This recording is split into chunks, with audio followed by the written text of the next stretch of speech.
একটি চক্র, নাম মাত্র কয়েকটি। লেভেল 3 মেটাকোর, আমিনুল হাকিম, আহমেদ জুনায়েদ। কিন্তু এর পেছনে আছে এক সুসংগঠিত দুর্নীতির সাম্রাজ্য, যার শেকড় ছড়িয়ে আছে সাবেক রাষ্ট্রপতি পরিবারের ভেতরে।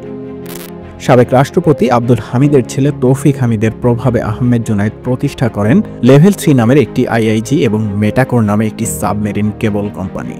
এই মেটাকোর দিয়ে সীমান্ত চোরাপথে আনা হতো ব্যান্ডউইথ, আর তা ছড়িয়ে পড়ে দেশের লেভেল 3-র মাধ্যমে 1 টাকাও রেভিনিউ না দিয়ে। চোরাচালান আর প্রভাব খাটিয়ে 41 কোটি টাকার সরকারি টেন্ডার লুফে নেয় লেভেল 3, যদিও তারা ছিল তৃতীয় সর্বনিম্ন দরদাতা। এরপর থেকেই টেন্ডার শুধু রিনিউ হচ্ছে, আবার জুনে তার মেয়াদ শেষ হলেও চলছে নতুন রিনিউয়ের তোড়জোড়।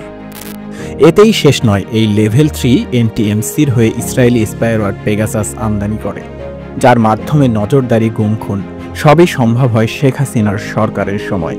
কারণ সরাসরি কোনো বাহিনী এসব যন্ত্র আমদানি করতে পারে না, আর তাই ব্যবহার করা হয় লেভেল 3-র মতো প্রাইভেট কভার।